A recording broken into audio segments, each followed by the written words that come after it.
All right, so now that the shadows are dry, I will apply the next layer, which is with color. So I've mixed the green for the leaf using my reference here.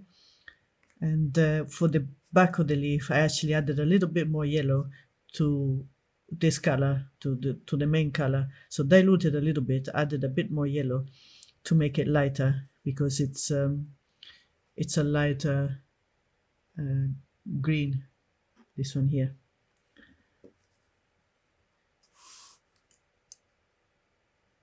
So diluted the main color, so the general color of the leaf, the local color,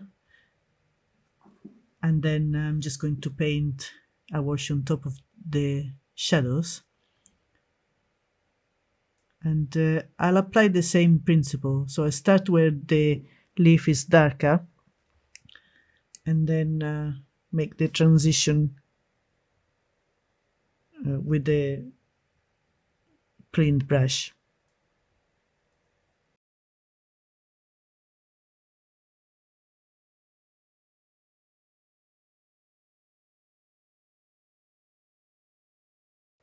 So this is darker here in the center. I probably should have used a smaller brush on this area, but this is just a test run.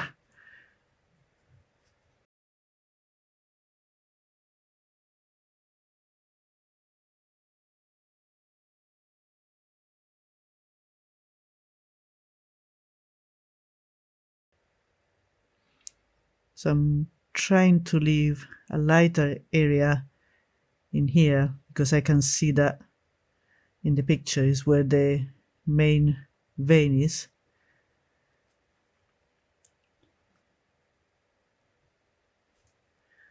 So this is the back of the leaf, so leave that for now. I'm going to do this one.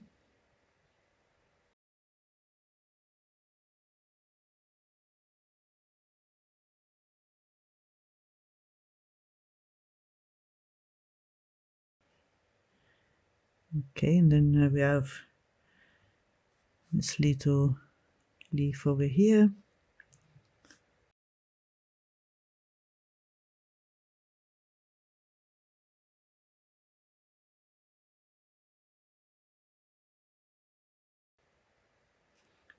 And you need to keep rinsing your brush, because otherwise it will start, it starts picking up the pigment, and it will start moving the pigment where you don't want it as well.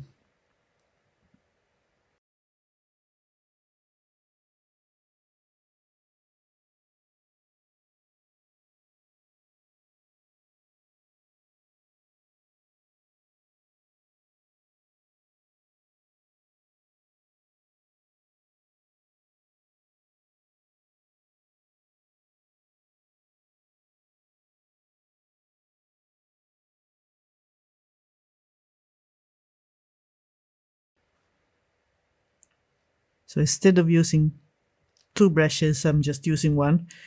You can do that as well if it's easier. Just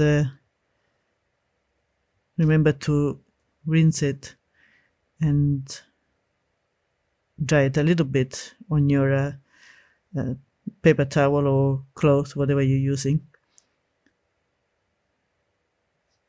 It doesn't have to be completely dry. It shouldn't be completely dry, but needs to be a little bit drier. And then I'm going to dilute the paint for the back of the leaf and apply that as well.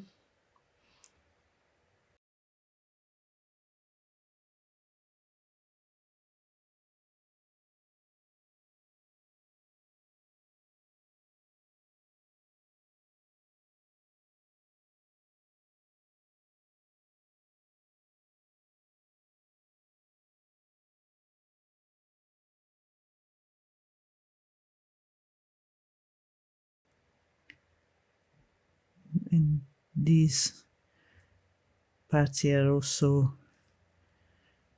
a lighter green.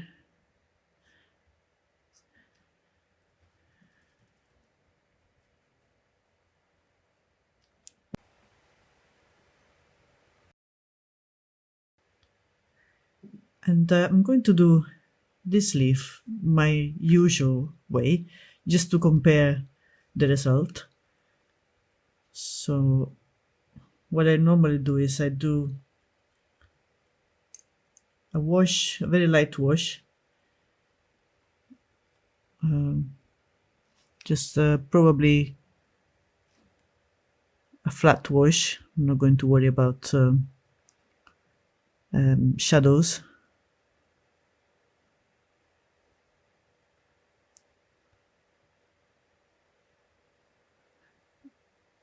And then I add the shadows once it's dry. Okay, so for these ones, I'm just going to make it a little bit darker. So I'm going to start reinforcing where the shadows are.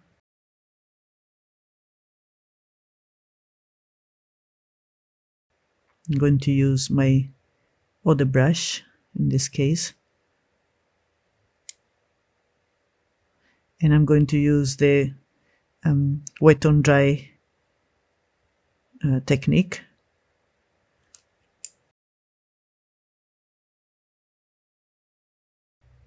I find this quite easy because you can just make this smooth transition with the other brush,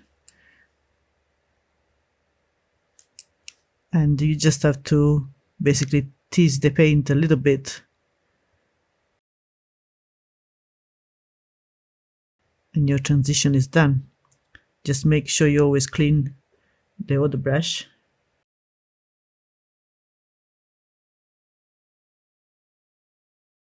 So you just need to touch the edge between your wet paint and the dry paper.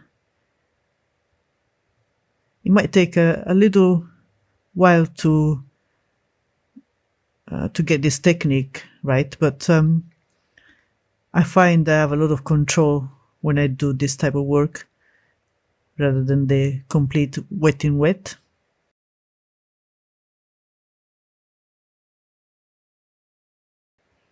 Just make sure you don't have too much water on your second brush, because otherwise it will dilute the paint too much.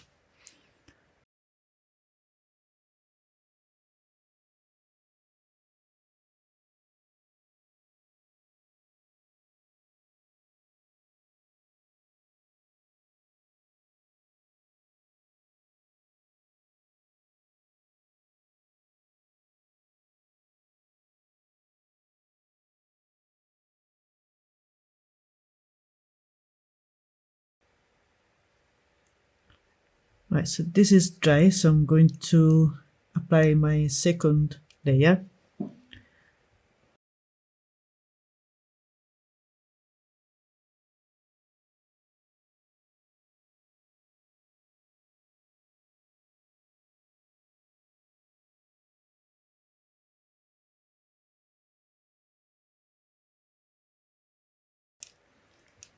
So there is a shadow on this side because the leaves tend to curl. So this side will be more in shadow.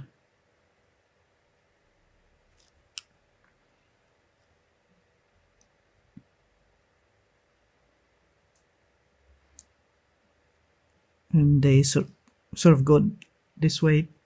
So that area is also a little bit more in shadow.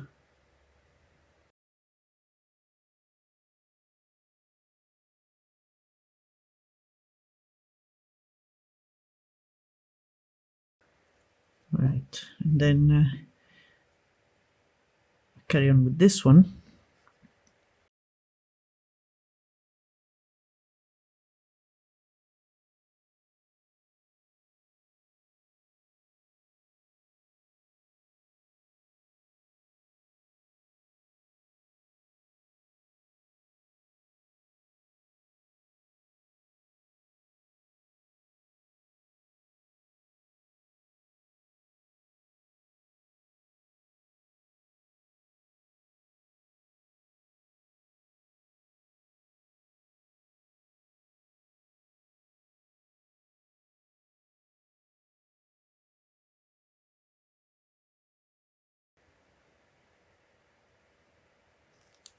So here on this side, the leaf is sort of, the tip of the leaf is sort of going towards, away from the light.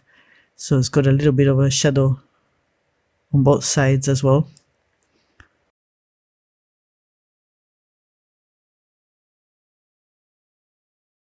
So I'm going to make this a little bit darker still. These leaves are quite dark and they're quite flat as well. So sometimes this type of leaves are a bit difficult to represent because they appear very flat. But the good point in this case is that they're not completely flat. They have that shape I was saying before. So when you look at them, well, it doesn't really look like here, but they do go like this. So you get that shadow in the middle and the shadow on the side because they curl downwards. So that's a good thing to represent them, because when they are completely flat, it starts to become a little bit more difficult.